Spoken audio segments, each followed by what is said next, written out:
Shalom and welcome everyone to this week's ICEJ webinar. I'm David Parsons, Senior Vice President and Spokesman for the International Christian Embassy Jerusalem. Welcome you to this week's program. Now, we're just coming out of the week-long Passover holiday and some dramatic developments this week. Of course, we're talking about the war with Iran. Going to give you a special update on the ceasefire that has now taken hold for at least 24 hours or so. So far, 36 hours would say, that was announced on social media by U.S. President Donald Trump just on Tuesday night coming into Wednesday morning. And it was a dramatic turnaround after he had promised or vowed and threatened that an entire civilization was going to die in one night, that the U.S. and Israel were going to step up their bombing campaign in Iran to take out their power plants and bridges and bomb them back into the Stone Age. He took a lot of heat, Trump did, for making that sort of threat, but it seemed to work because he had an 8 p.m. deadline in Washington for Iran to agree to a ceasefire and talks and to open the Strait of Hormuz. And right before the deadline, he tweeted out that there was now a double ceasefire in place. And he was the first to announce it, and Iran followed very quickly with an announcement due to Pakistani mediation, very desperate efforts, last-minute efforts to try and avert this major escalation in the war. And Trump said it would start when Iran opens the Strait of Hormuz, and it calls for a 2-week suspension of hostilities, for intense diplomacy to take place on a more comprehensive deal on all the issues between Israel, the U.S., and between the U.S. and Iran, and of course Israel, the Arab countries in the Gulf area that have been getting hit by Iranian missiles and drones. They're also very interested in it, but it's mainly the U.S. And Iran in talks that are supposed to take in place in Islamabad this weekend. And in those talks, the American team and the Iranians have to reconcile President Trump's 15-point peace plan, which came out just before the Passover holiday in the early days of it, and Iran took several days to respond. You didn't know how they would respond, but they came back with their own 10-point plan. I wouldn't necessarily call it a peace plan, but their own plan to continue and survive and continue to be a menace to the region when you really look at its points. But that they are diametrically opposed on so many issues, so there's huge gaps there that will have to be reconciled in these talks. And knowing the Iranians, it could take a lot longer. They know how to string out these talks.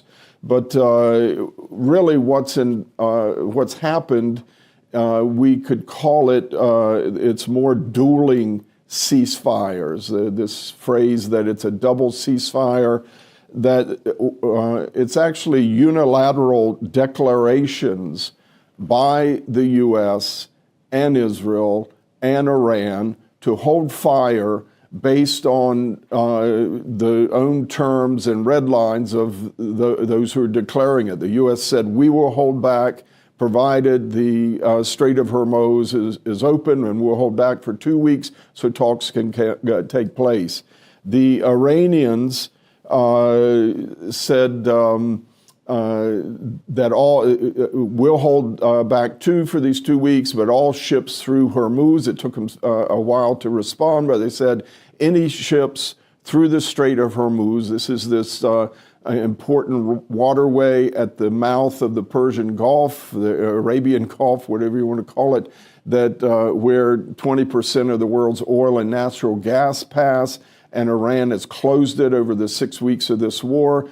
And they say, the U.S. said, basically said, this ceasefire is conditioned on free, open access through the Strait of Hormuz. And Iran, in their unilateral declaration of a ceasefire, they said, we'll hold a fire for these 2 weeks, but every ship going through the Strait of Hormuz has to report to the Iranian army. There's been reports that they're charging a tariff for passage of $2 million. Trying to change the status quo by a international maritime agreement. The Straits of Hormuz are considered a free, open waterway for all maritime traffic, and they're trying to change that out of this war, change that status quo. And Israel, when they, Prime Minister Netanyahu, about 2 hours after Trump had announced his ceasefire, Israel said, Netanyahu released a statement, we support the U.S. ceasefire, we'll do the same, but it does not apply to Lebanon. And this has been a sticky issue that we'll talk about it more, but it's quite interesting that Hezbollah, everyone was waiting for their response in Lebanon, this separate sort of war that's been going on for 2 years, over 2 years now, between Israel and the pro-Iranian Hezbollah militia in Lebanon. Hezbollah finally, by morning, had conceded that the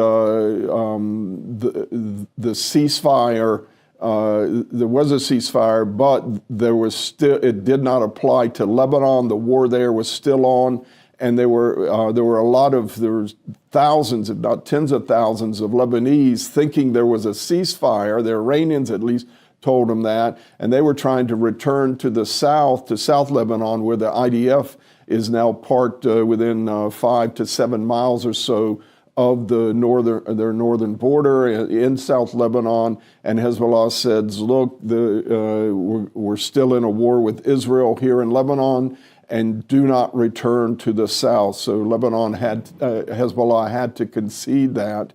And it shows through these dueling ceasefires. It's sort of the game that's played here in the Middle East. You announce your own unilateral declaration of a truce or a temporary ceasefire, and you set forth your red lines, your terms, your conditions, and you expect the other side to play by your rules. And we already see that this was a hastily arranged ceasefire, arranged by Pakistan as the mediator after the U.S. and Iran had basically given up. But Pakistan was so desperate, and I think they hated to see a fellow Muslim country being defeated so badly, being so battered, and they wanted to help salvage Iran out of this situation. And Pakistan, after all, they did, for instance, give refuge to Osama bin Laden. He was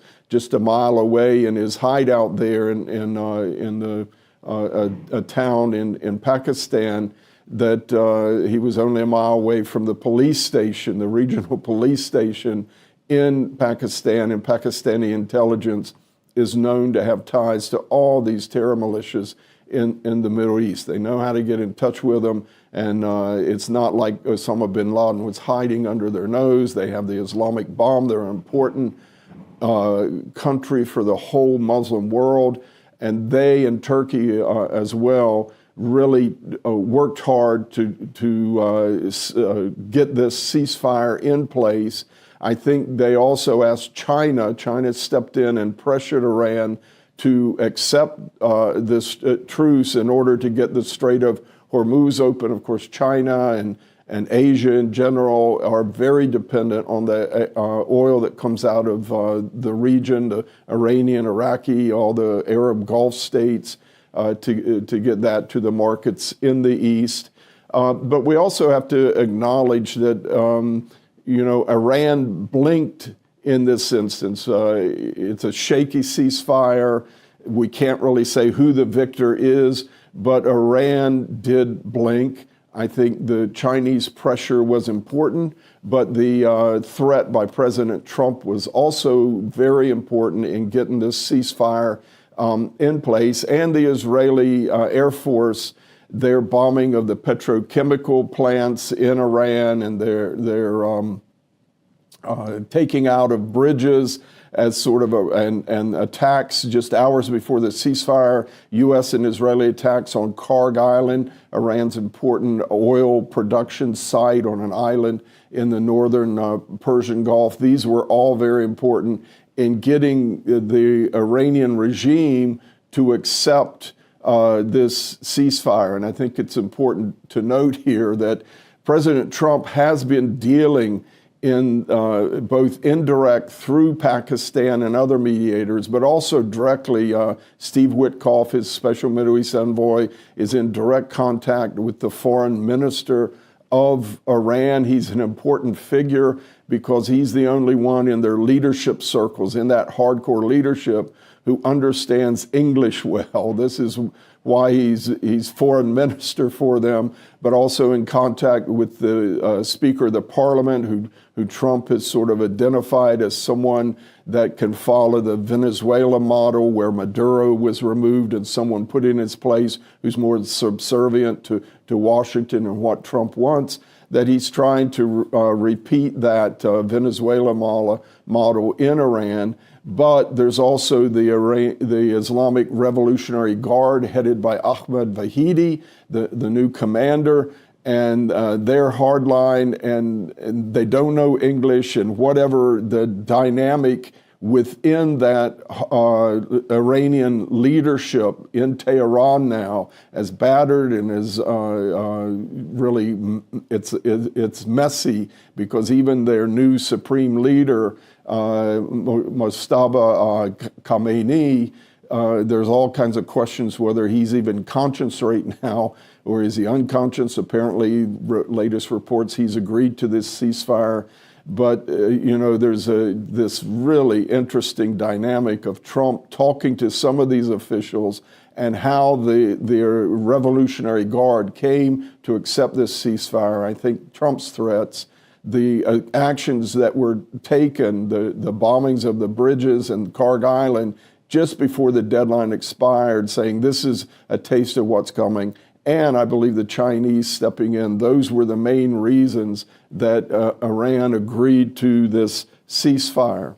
But both President Trump and the Iranian regime are claiming victory in this, but it's really premature to declare that until some final deal emerges.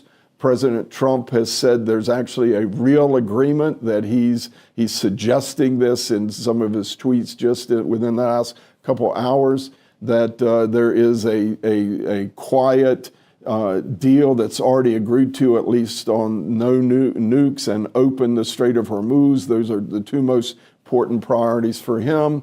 But he was already saying, our military did fantastic. And Trump said, we're going to hold this ceasefire now to give diplomacy a chance, because we met all our military goals within the 4 to 6 week time span that he had originally set. We're going to finish this job within 4 to 6 weeks. And of course, it was like 38, 39 days now. So it was within the 42 6-week period. It's one thing to say our military goals are met of destroying their missiles and their missile production, large parts of it revisiting their the nuclear sites and all, but it's another that your political or diplomatic goals are met, and this is the hard work and negotiations that comes next. But what is still outstanding, these thorny issues of, is there truly regime change in Iran? I think it surprised the U.S. I'm sure they game planned it along with Israel, the closing of the Strait of Hormuz by Iran. They knew it was going to happen, but they probably felt at some point international pressure would come down on Iran to open the straits. It just took about 6 weeks. There was rocking the global energy markets and the world economy. And I think the U.S. got surprised by the intensity of the attacks, by Iran on the Arab Gulf states who are aligned with the U.S. in their defense posture. So, this was, you can't quite call it a victory when you still have these three major issues. We still don't have a clear, free opening of the Strait of Hormuz as of our time broadcasting today on Thursday. And there's still some attacks, some rockets and drones being fired on the Arab countries and such. But, we're going to have to see how these talks emerge. So far, the ceasefire is holding. And as I mentioned, the U.S. and Israel did manage to retarget some of Iran's key nuclear sites, the Fordo, Isfahan, and Natanz sites, where all the processing of the uranium and enriching it to up to 60%, just short of having the 90% or so for weapons-grade uranium, were done at those three sites.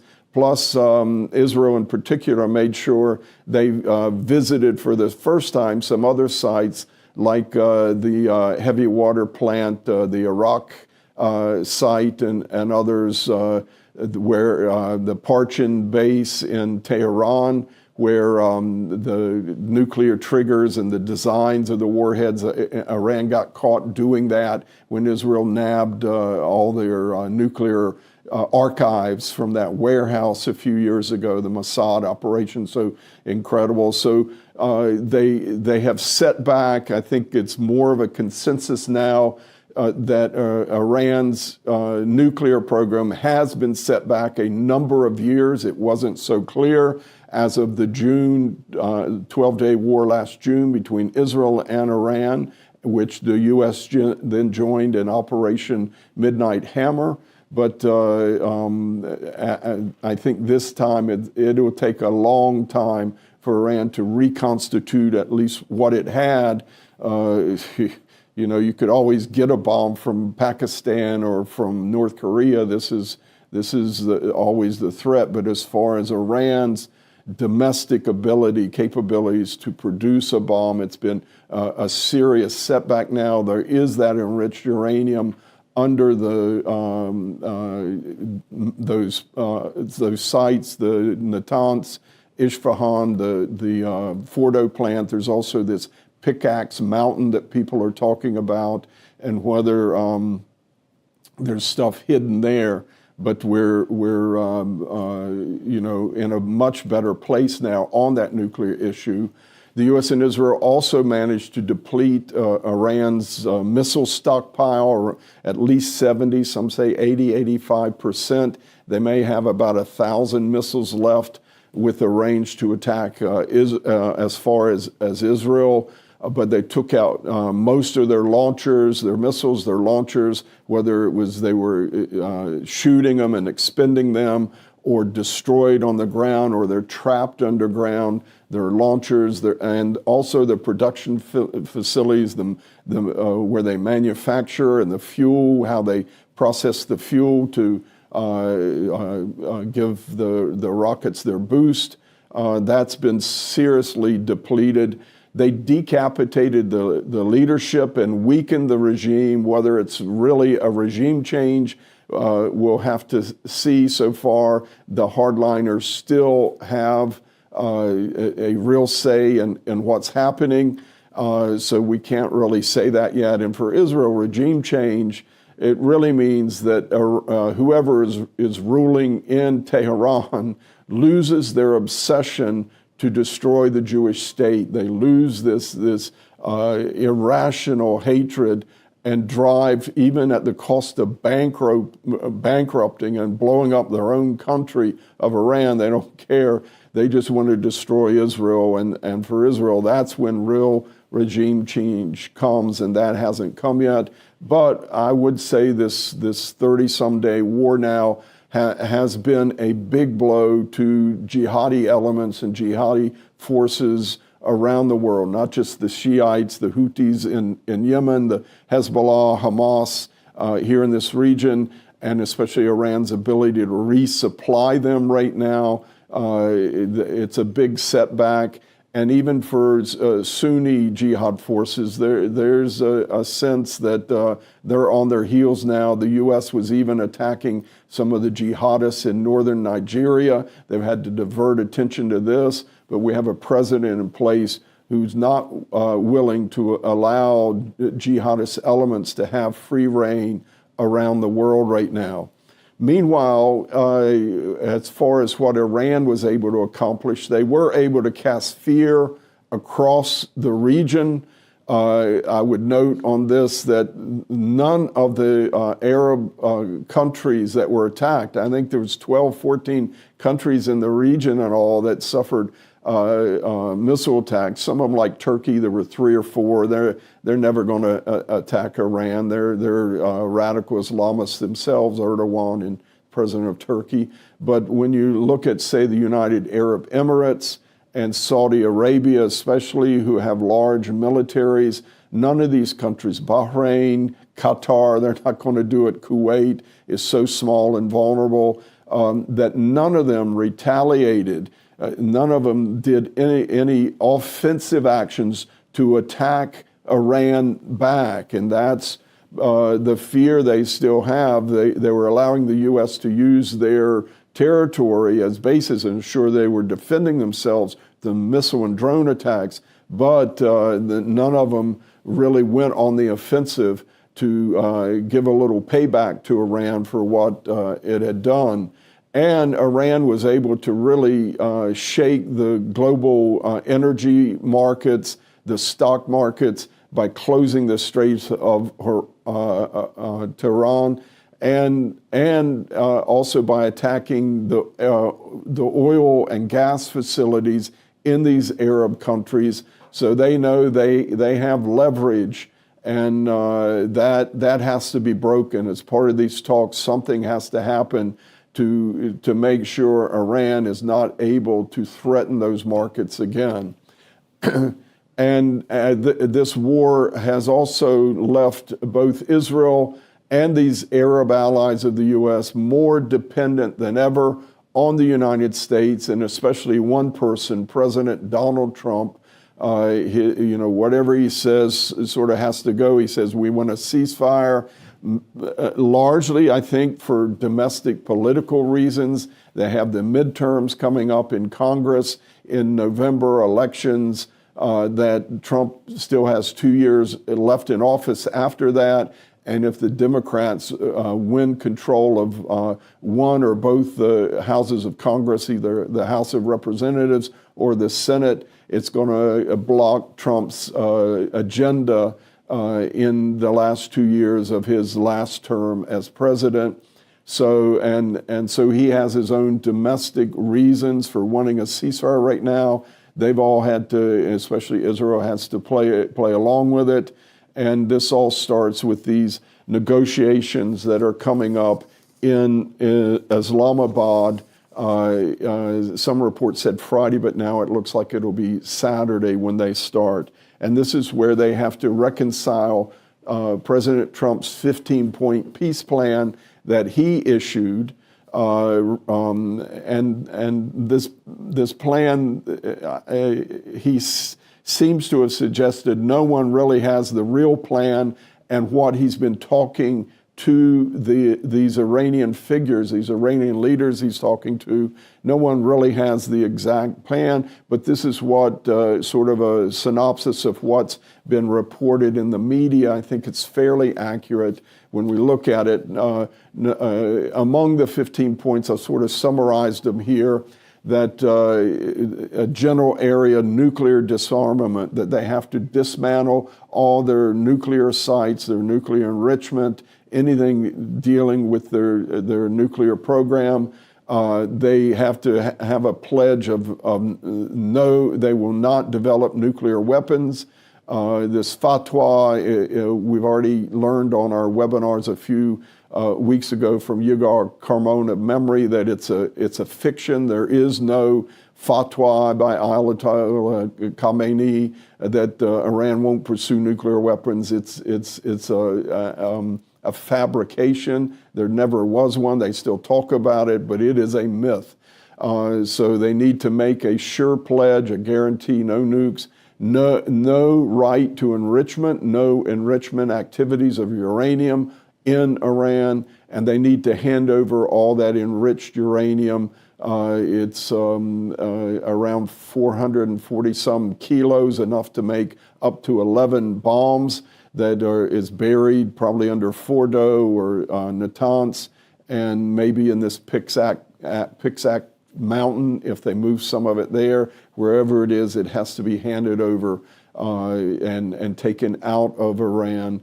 The second general area, regional security, no more proxy terror militias like Hezbollah in Lebanon, no more support for Hamas in Gaza and the Palestinian theater, no more support for the Houthi terror militia in Yemen, no more support, this might be a little harder, no more support for the pro-Iranian terror militias in Iraq, because it's so close to the border and the government there seems to tolerate it. That's going to be a little harder. But with Lebanon, with Gaza, there is a chance now to cut off their supply of funding and weapons to them and try and disarm them.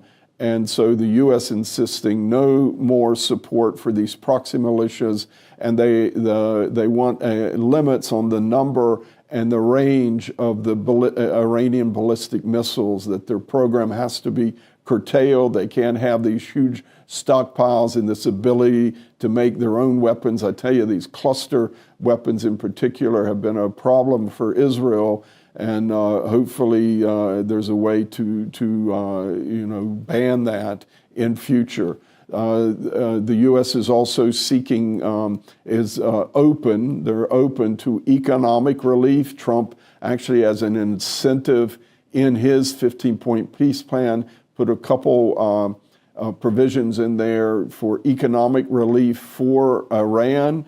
Number one, lifting all the international sanctions, and ending or phasing out the snapback provisions that if Iran does certain things, these sanctions automatically snap back into place.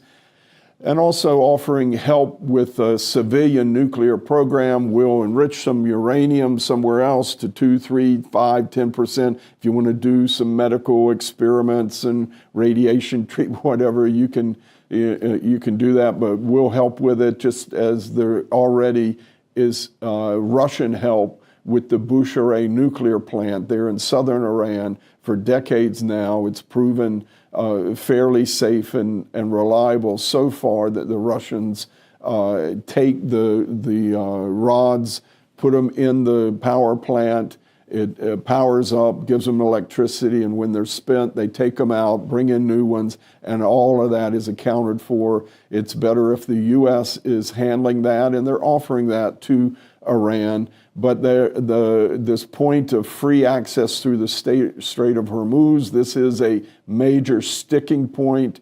As I said, I think the U.S. and the world were shocked at, this was Iran's biggest leverage in this whole war, and they cannot come out of this war changing the status quo where they have, as they're insisting, control or sovereignty over the Strait of Hormuz and charging fees for it.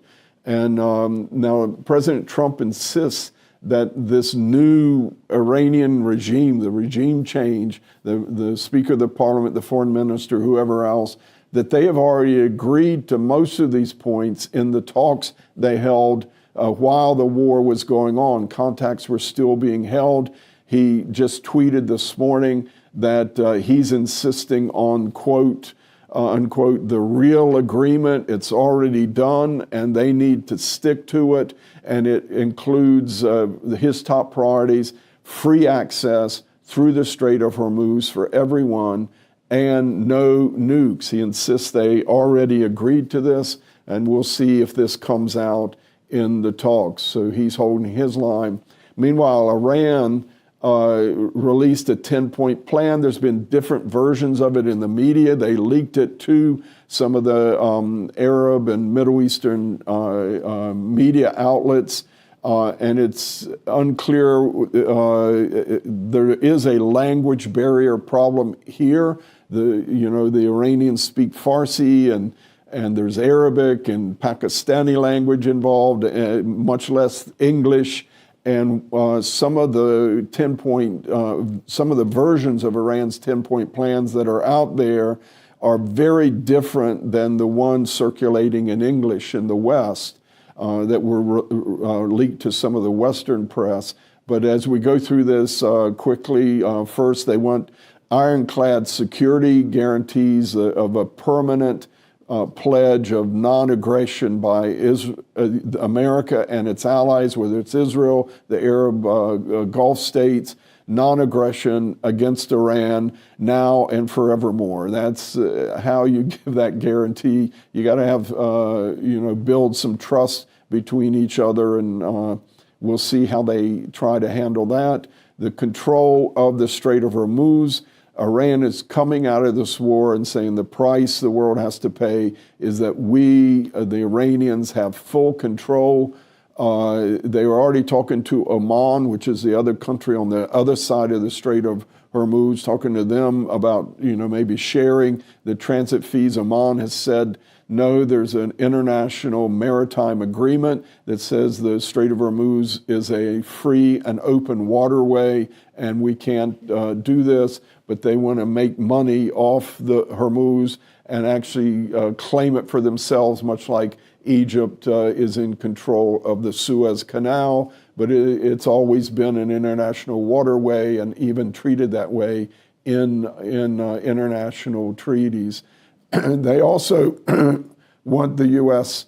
and the world to recognize Iran's right to enrich uranium. They claim every country has the right to enrich uranium, and this is not true. You have the right to the peaceful use of the atom, and those countries that do have enriched uranium, there's an international agreement set up that they will share that with you, but you do not have, there's no right, inherent right for any nation, any sovereign country to be able to enrich uranium itself, that domestic capability to enrich your own uranium. It does not exist. Iran is insisting that the world at least acknowledge and recognize that right, even if they don't enrich. But this is, as a matter of law, it's a non-starter because you'd be changing international law to do that, and everyone would have to agree to it. There's also this demand that they lift all sanctions, both direct sanctions by the U.S. and others, and third party, for instance, where the U.S. is fining other countries if they're sending weapons or doing certain trading with Iran, the oil and such, and they want all this lifted. Trump just threatened 50% tariffs on any country that is now, during this ceasefire period, shipping weapons to Iran. And there are reports, I don't know how accurate they are, that China and maybe North Korea are already trying to ship Iran some weapons during this ceasefire period. But they are insisting that coming out of this war, they want all sanctions against their country lifted. This is an important issue because under the JCPOA, the nuclear agreement worked out by President Obama with Iran and the European powers in 2015, it included a huge windfall of money. The reports were recent.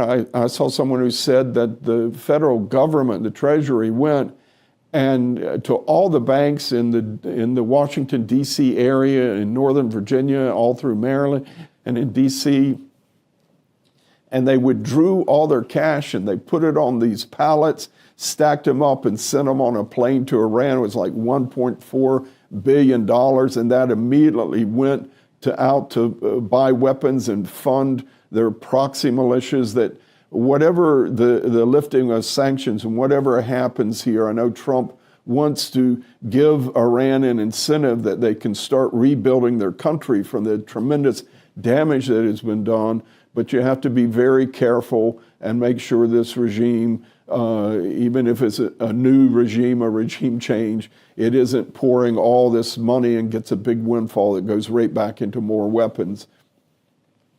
Iran is also demanding that the U.S. evacuate all its military bases in the region, and that's not going to happen. I think this war has proven the need for those American bases there. It is an unusual situation, though. Trump is especially angry at its fellow NATO allies for not coming to help open the Strait of Hormuz, and why, if America is no longer dependent on oil flowing out of the Arab Gulf states, that America's self-dependent on oil right now, why should America be the one guaranteeing this free flow of oil? All nations should be helping with this, but to get the U.S. to evacuate all its bases in the region right now, this is dreamland, and Iran's not going to get that. They also say they want to end all attacks on its proxies.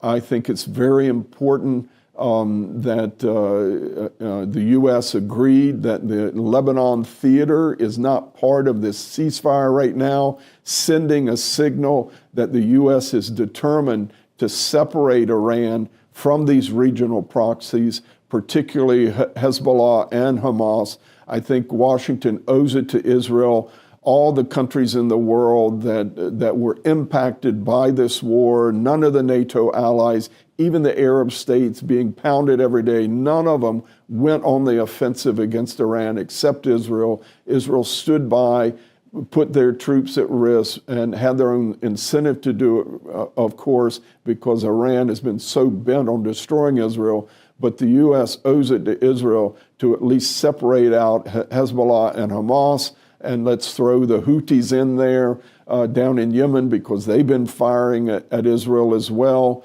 And so I don't think Iran is going to get much help on this, saying don't attack our proxies. I think the effort is going to be to separate Iran from these proxies as much as possible. That'll be the policy coming out of this.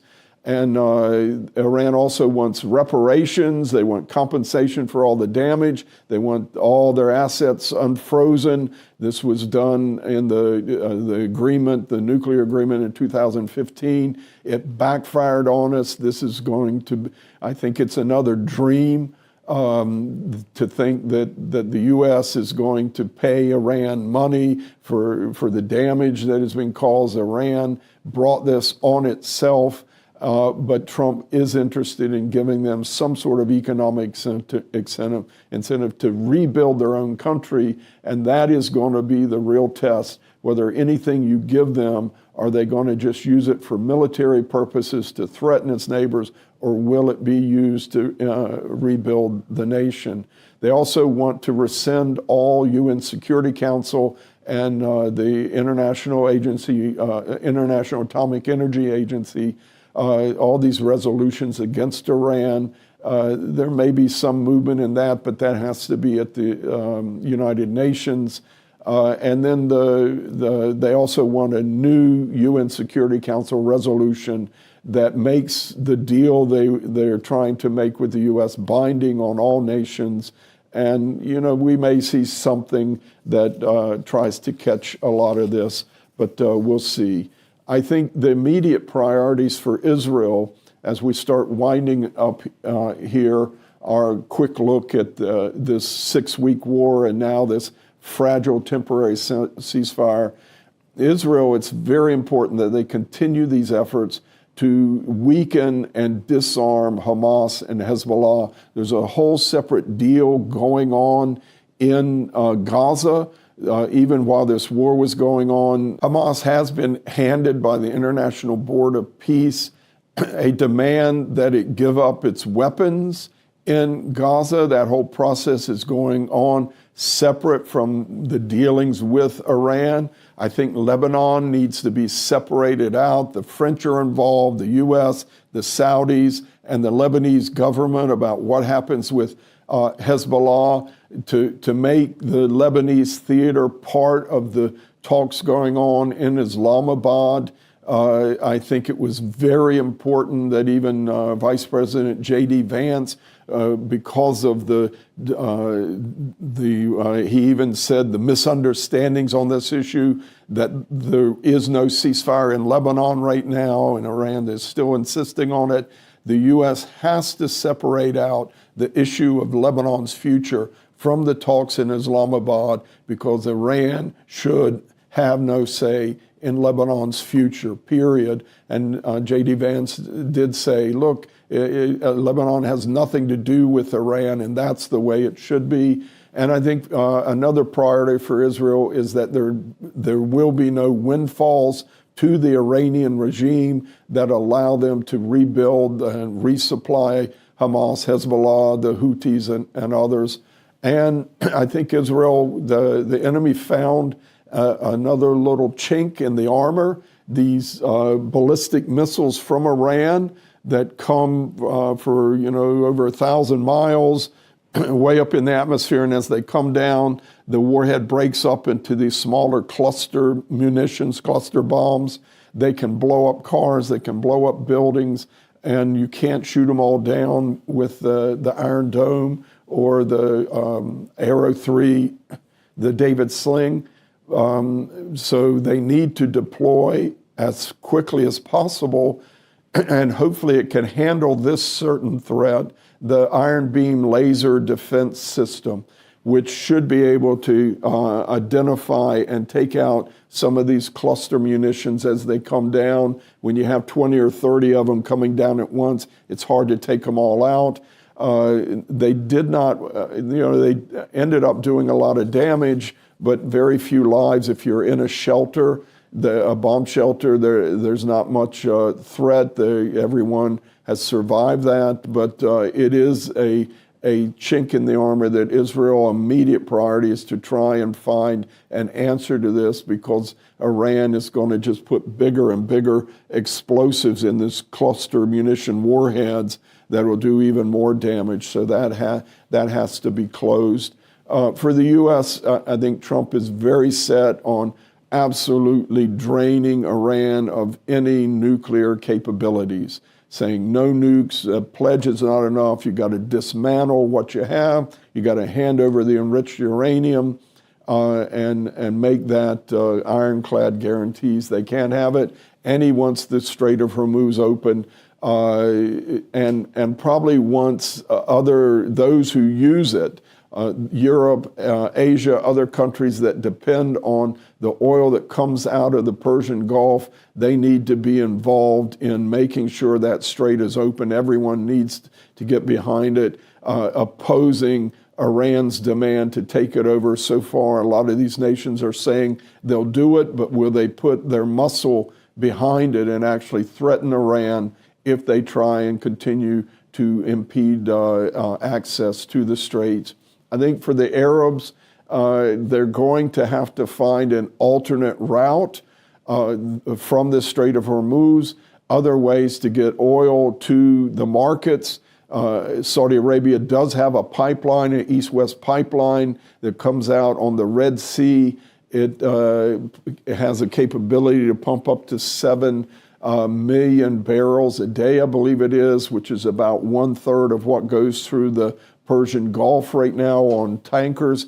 But they need to really find alternate routes, pipelines to ship it in here. There's a possibility Israel has already suggested that they be a route, send the oil up through a pipeline to the Mediterranean, and Israel can cooperate and get that to the European markets. They're already trying to get their natural gas there. So they want to see if this will help be a boost to the Abraham Accords and the normalization of relations between Israel and especially the Saudis. I think for Iran, the priority is the regime is just trying to survive right now, and the whole question of whether an uprising can occur to bring real regime change, to get rid of this regime totally, that is still up in the air. At some point, I think the people of Iran want to test that. how soon they do it, even if it may want to test it during this ceasefire period.